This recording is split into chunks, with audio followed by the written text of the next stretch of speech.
Hi, this is Chandra. I'm back with part 2 of the tutorial mini, and I have 2 sheets of cardstock, and I'm using Today, Tomorrow, and Forever from the Recollections brand at Michael's, and they measure 8.5 by 8.5, and then I have one sheet that's 7.5 by 4, and then I again use the corner chomper to punch the sides, and this is going to be for the binding, and then I used Vintage Photo to distress everything.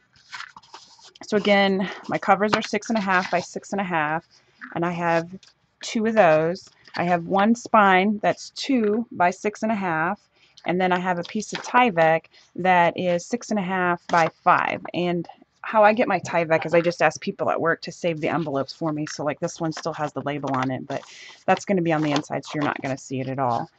So I'm going to start off with, I put 2 strips of score tape on the back of the hinge, not hinge, but the spine. I'm going to peel those off, and I'm going to attach it to the middle of this piece of tyvek. And the tyvek's just going to act as a reinforcement for the album so it doesn't rip apart from opening up.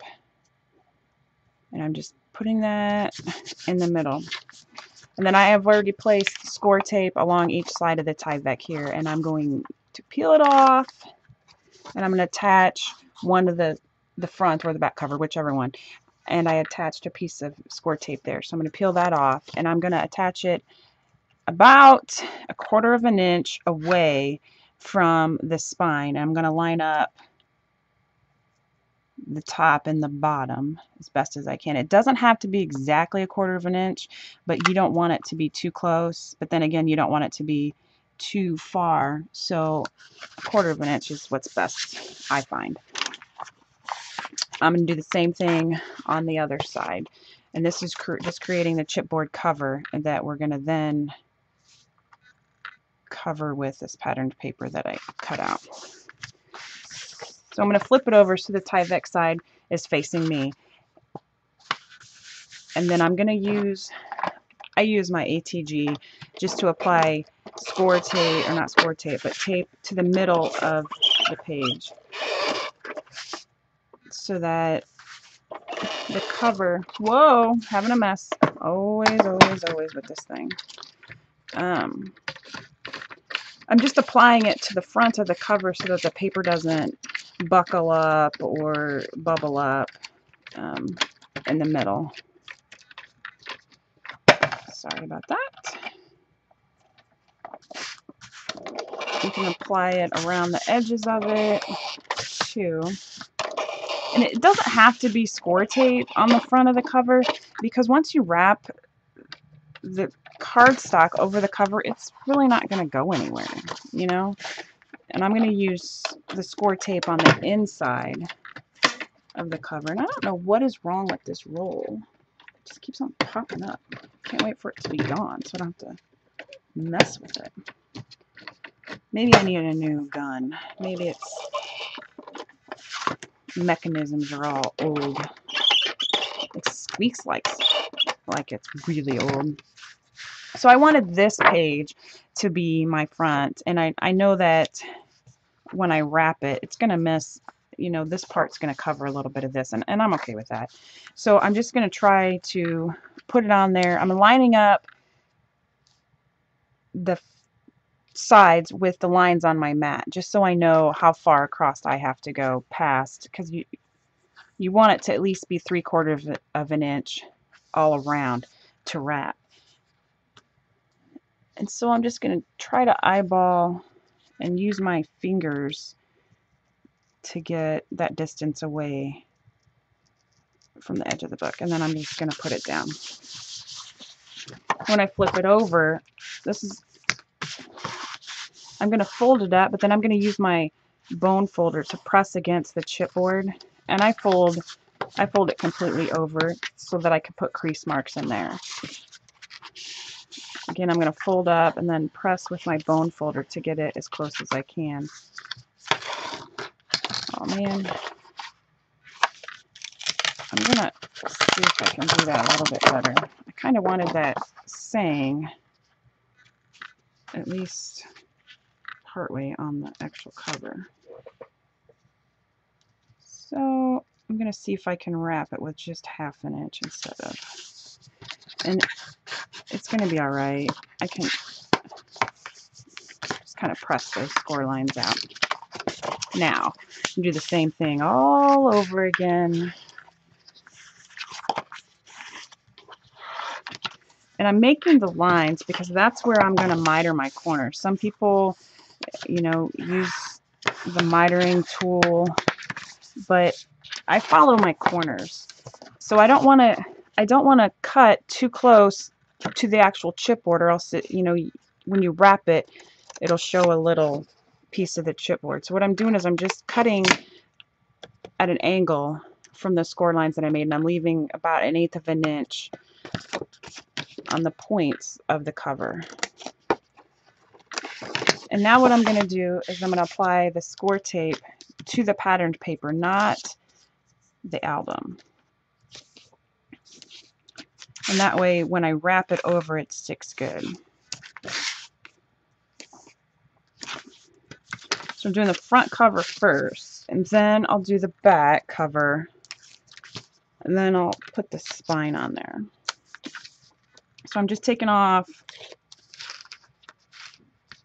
all the backing, and I'm going to use my bone folder again to make sure that I get a nice crisp fold there. I'm just flipping my book around so that it's easier for me to work.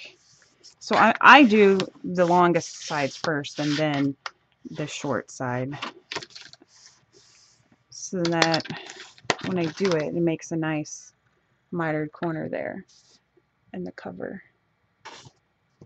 It's very nice.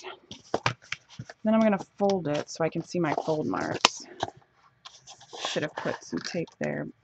I always forget that. So I'm just going to sneak it in underneath there.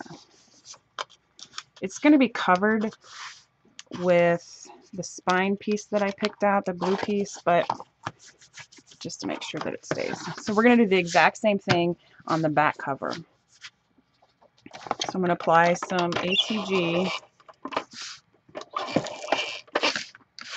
to the front, just so that the paper sticks. I do an X shape and a couple other little shapes on there. You can use, oh Lord, you can use whatever type of adhesive that you want. This thing is driving me nuts. So now I want to make sure that it's right side.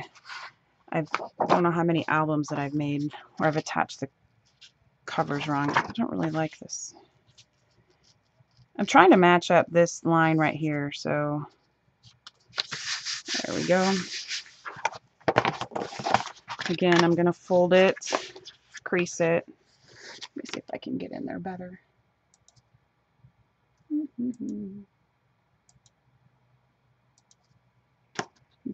we go. So I'm just using my bone folder to kind of fold this and making sure I crease the line. And I'm doing the same on the other side. And I'm just rotating the book so it's easier to work with. And again, I'm going to cut at an angle to where my score lines are, but not all the way down to the chipboard. You want to leave at least 1/8 of an inch so that you're not showing raw chipboard after you've folded them over. I'm applying score tape again, just to the edges of the paper here.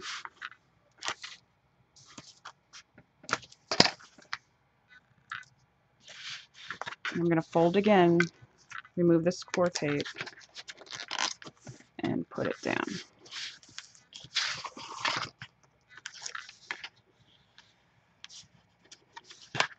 I think when you use your bone folder, you get a nice, clean, straight, folded edge there, as opposed to just folding it over and not scoring it, so to say, first. So now this one, it's going to go. And I can tell already when I'm trying to put this down that this corner right here is just a little bit too big. So I'm just going to take off just a little sliver so that when I fold it, it doesn't leave a big gap on it. And so now my cover is almost done. What I'm going to do with this piece that I've cut and I've distressed, it's going to go here. So I'm going to apply the score tape to this piece and not the album, because I don't know right now by just looking at it where the actual binding is, the spine on this one is. So sometimes I'll just fold it, sometimes I put a pin mark, sometimes I'll use distressed inks just so that I can find where to center this piece here. And I am going to put a couple strips. Normally I would use my ATG gun, but since I just ripped the paper tape backing, it's not going to work right now. So I would just put score tape here, and then on the inside I would normally use ATG. Just again to make sure that it sticks to the binding, not the binding, but the cover itself. And you won't have any papers bubble up. So now all I need to do is make sure that it's kind of lined up, and I know that my spine piece is 2 inches, so I'm going to try to see where I can see this folded mark. I'm going to line it up on my mat here, and then this is about 2 inches. It's actually 2 1/4 inches, so I'll just stick it in there. And I'm going to try, I might make sure that you're, at least 1/2 inch excess on the top and the bottom, that you have room to fold it over, and stick it down. And then I'm going to fold it over, and I'm going to do the same as far as this. Now I have plenty of score tape going vertical, but I need one piece going horizontal just so that it sticks, because we're going to put our hidden hinge binding system right over this part here, and I don't want this coming up for any reason.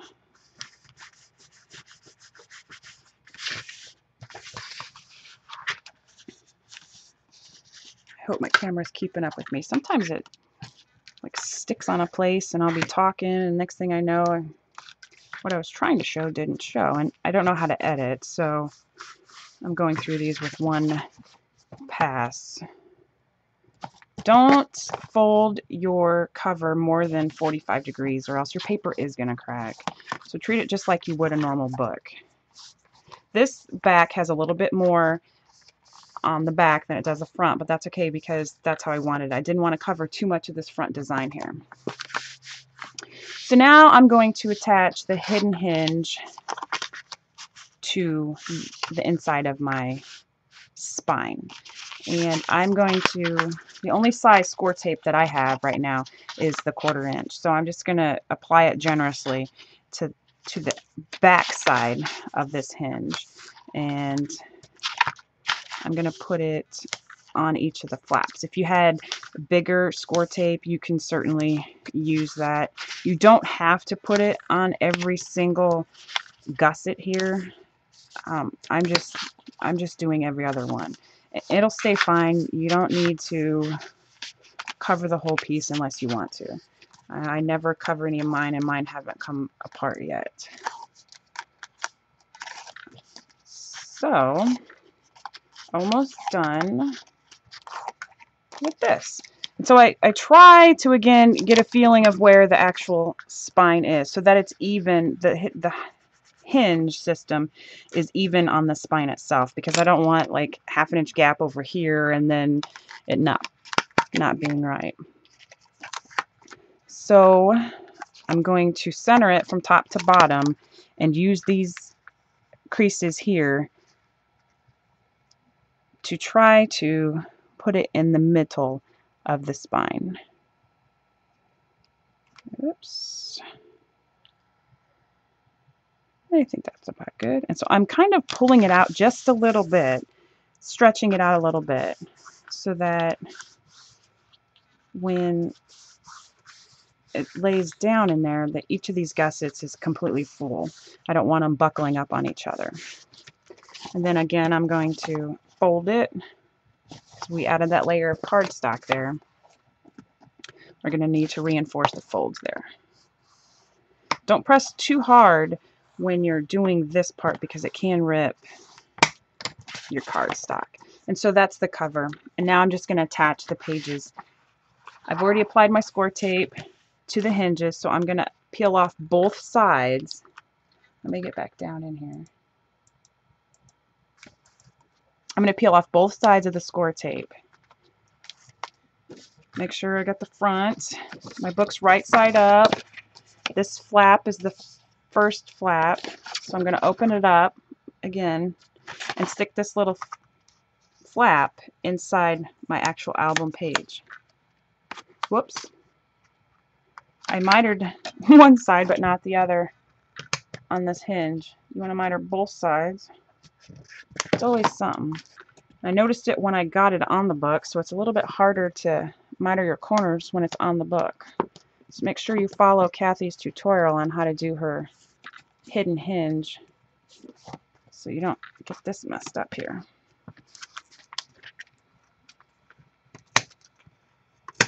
There we go. Let's see if that works now. This one needs to be a little bit. Alright.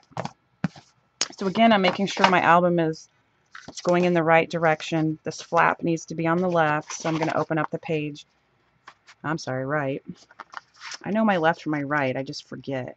Now I'm going to place it in there, but I'm not going to get all the way down to the score line before the gusset. And then I'm going to put my page down on my book like this, and then I'm going to press down. That way my page lays flat. And this is the flat page, so everything's looking good. I did distress all of my pages except for this last one here with the vintage photo, and then I'll also distress all my paper with the vintage photo.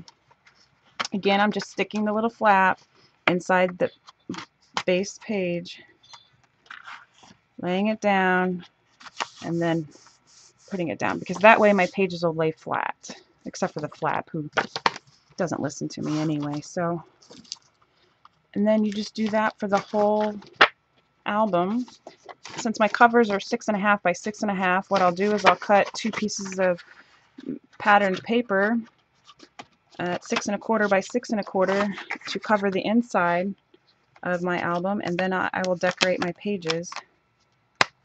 Sometimes I like to wait to decorate my covers until I find out what's on my first page. I coordinate my pages, but they don't necessarily all have to flow because I always use the same paper line anyway. And of course my alarm is going off. I have to set my alarm to give the cats medicine or else I'll forget. So I've got 2 more to go and we will be done. I put the measurements for all the paper on cardstock on my last video, and it'll also be on my blog, so you can check out the last video to see how I made the pages. This video is just for the binding and the covers, and then I'm done. So there's my album. There's plenty of room to add tags, embellishments in there because of the gusset, and you could even add a pocket on the inside cover and the outside cover, or you could not. Again, this is where the tags go into here, and then the other tags go in here, and they measure, again, 5 3/4 by 6, and all my measurements will be on my blog, and they're on the comments under the video of the first video where I showed how to make the pages. Thanks for watching.